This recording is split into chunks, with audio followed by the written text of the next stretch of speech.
के दूसरे अध्याय मेटल्स और नॉन मेटल्स नाम से संबंधित हम लोगों ने जानकारी लेना शुरू किया, जिसमें हम लोगों ने जाना कि मेटल किसे कहते हैं, नॉन मेटल किसे कहते हैं, इसके बारे में डिटेल जानकारी लिए। मेटल्स के फिजिकल प्रॉपर्टीज के बारे में भी जानकारी लिए। इसके अलावा हम लोगों ने मेटल के केमिकल प्रॉपर्टीज के आधार पर भी कुछ जानकारियाँ लिए। देन हम लोगों ने नॉन मेटल से संबंधित भी जानकारी लिए, उसकी भी प्रॉपर्टीज के बारे में हम लोगों ने जानकारी लिया। देन हम लोगों ने बॉन्ड से संबंधित जानकारी लेना शुरू किया। मुख्य रूप से उस प्रकार की बातें हम लोग को करना है कि जिसमें क्या होते हैं, स्ट्रक्चर का फॉर्मेशन कैसे करते हैं, इसी के बारे में जानकारी लेना है। तो इसकी जानकारी लेने के लिए हम लोगों ने सबसे पहले जाना किसके बारे में, आयनिक बॉन्ड के बारे में। आयनिक बॉन्ड किसे कहते थे कि जब इलेक्ट्रॉनों के स्थानांतरण से जो बंध बनता है उसी को हम लोगों ने क्या कह दिया था, आयनिक बॉन्ड कह दिए। आयनिक बॉन्ड की अगर बात किया जाए तो ये कब बनता है, जब एक प्रबल धन विद्युतीय तत्व होता है और एक प्रबल ऋण विद्युतीय तत्व, तो उसके बीच में आयनिक बॉन्ड का फॉर्मेशन होता है। इसके अलावा भी हम लोगों ने जाना कि प्रबल धन विद्युतीय कौन होते हैं, प्रबल ऋण विद्युतीय कौन होता है।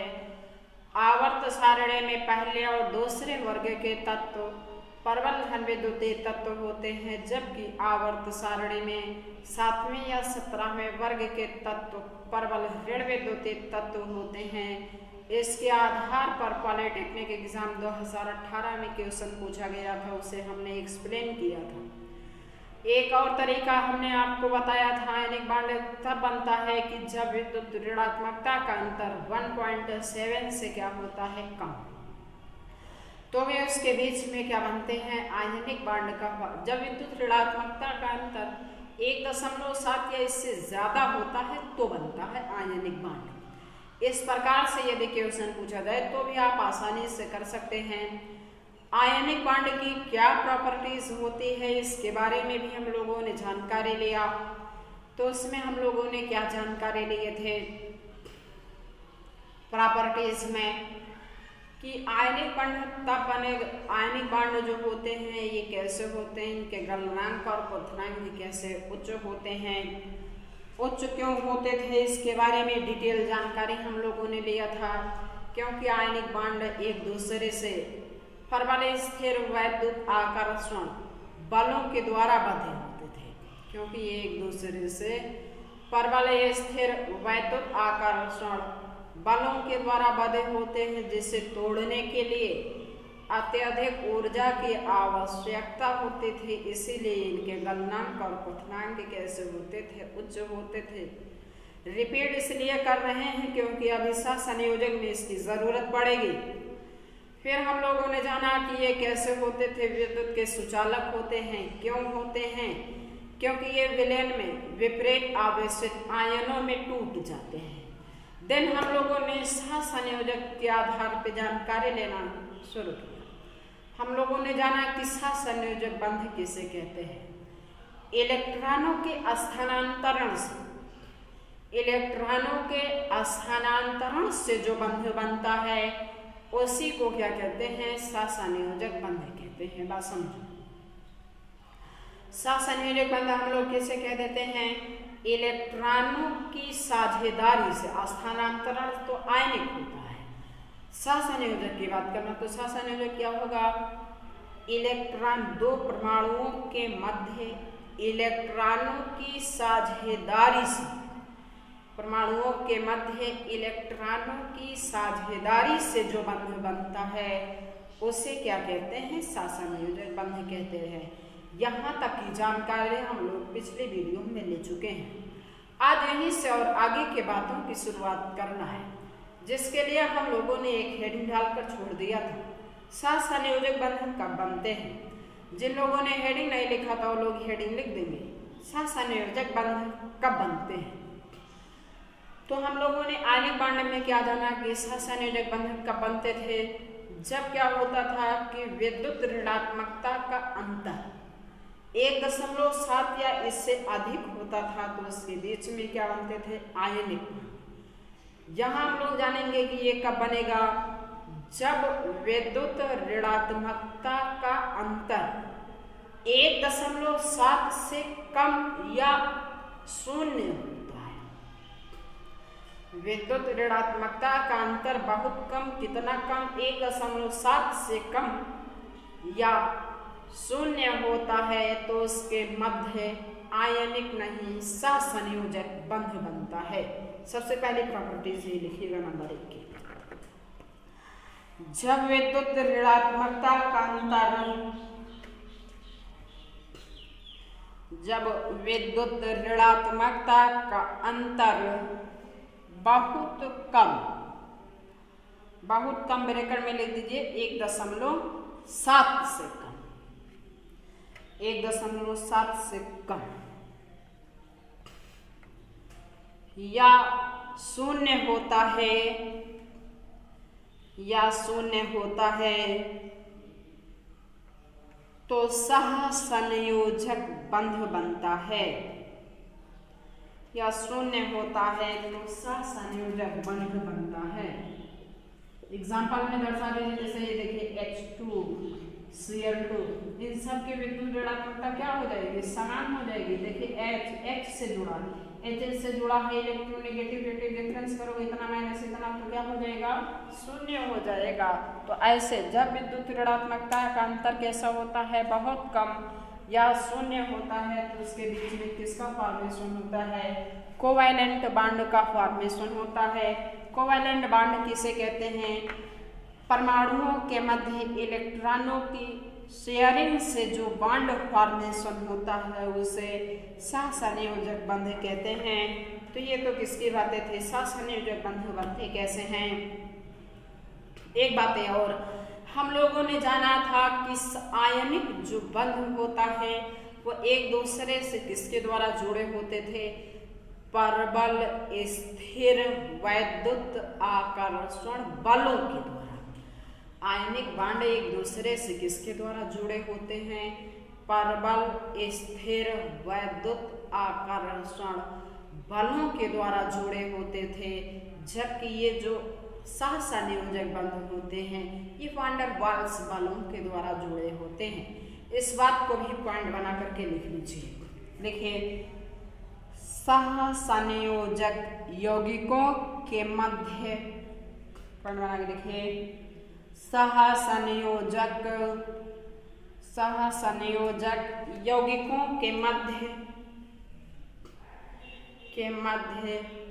वान डेर वाल्स बल पाया जाता है, के मध्य वान डेर वाल्स बल पाया जाता है जो दुर्बल होता है, जो दुर्बल होता है। अब हेडिंग लिखिए, सहसंयोजक यौगिकों के लक्षण। हेडिंग लिखिएगा, सहसंयोजक यौगिकों के लक्षण। हेडिंग है सहसंयोजक यौगिकों के लक्षण। नंबर 1, अब बातें सुनिए। आयनिक में क्या बात हुई थी कि आयनिक यौगिक के गलनांक और क्वथनांक कैसे हुए थे, उच्च हुए थे। क्यों उच्च हुए थे, क्योंकि वो एक दूसरे से प्रबल स्थिर वैद्युत आकर्षण बलों के द्वारा जुड़े होते थे, जैसे तोड़ने के लिए बहुत कम ऊर्जा की बहुत अधिक ऊर्जा की आवश्यकता होती थी। यहाँ बातें हम लोग क्या लिखेंगे, सहसंयोजक यौगिकों के गलनांक और क्वथनांक कम होते हैं। सहसंयोजक यौगिकों के गलनांक और क्वथनांक बहुत कम होते हैं। क्यों कम होते हैं, क्योंकि ये एक दूसरे से दुर्बल वान डेर वाल्स बलों के द्वारा जुड़े होते हैं, जिसे तोड़ने के लिए बहुत कम ऊर्जा की आवश्यकता होती है। इसीलिए इनके गलनांक और क्वथनांक कम होते हैं। लिखिएगा नंबर 1 इसके अंतर्गत, सह संयोजक यौगिकों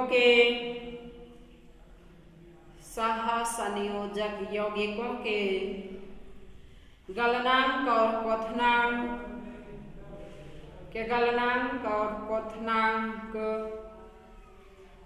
बहुत कम होते हैं। गलनांक और क्वथनांक बहुत कम होते हैं क्योंकि ये एक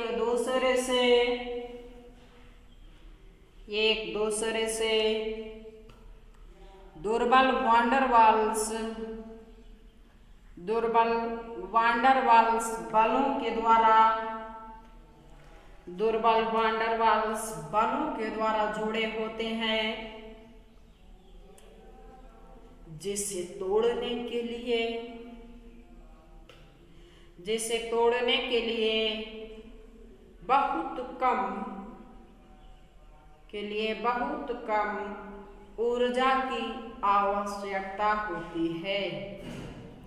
जिसे तोड़ने के लिए बहुत कम ऊर्जा की आवश्यकता होती है। फिर अब बात सुनिए, आयनिक यौगिकों में हम लोगों ने क्या लिखा था कि आयनिक यौगिक जो होते हैं वो विलयन में वे कैसे होते हैं, विद्युत के सुचालक होते हैं। क्यों विद्युत के सुचालक होते थे? क्योंकि वे विलयन में विपरीत आवेशित आयनों में टूट जाते थे, जबकि ये जो सहसंयोजक यौगिक होते हैं ये विद्युत के कुचालक होते हैं। क्यों होते हैं? क्योंकि ये विलयन में विपरीत आवेशित आयनों में टूटते नहीं। अब नंबर 2 यही लिखना। तो ये कैसे होते हैं? कुचालक होते हैं। क्यों होते हैं?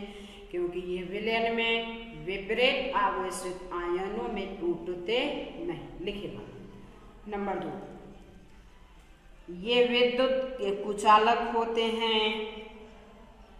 ये विद्युत के कुचालक होते हैं क्योंकि ये विलयन में विपरीत आवेशित आयनों में टूटते नहीं। विलयन में विपरीत आवेशित आयनों में टूटते नहीं। अब बात समझो, हम लोग को अब जानकारी मुख्य रूप से किसके बारे में, स्ट्रक्चर संरचना के बारे में जानकारी लेना है। उसके बारे में जानकारी लेने के लिए आप लोगों को आवर्त सारणी के बारे में बढ़िया से जानकारी होनी चाहिए। फिलहाल मैं आज तो आपको स्ट्रक्चर नहीं सिखाऊंगा, क्योंकि आज अभी जानते हैं बात यह है कि आप एक बार पहले पीरियाडिक टेबल खुद पढ़ लोगे, तब मैं आपको सिखाऊंगा। और दूसरी बात है, यहाँ मैं कुछ बातें आपको बताऊंगा जो कि इसे याद रखना है। इतनी बातें आप याद रखे रहोगे, उसके बाद तब आपको पढ़ाएंगे। जैसे देखिए सेकेंड आवर्त,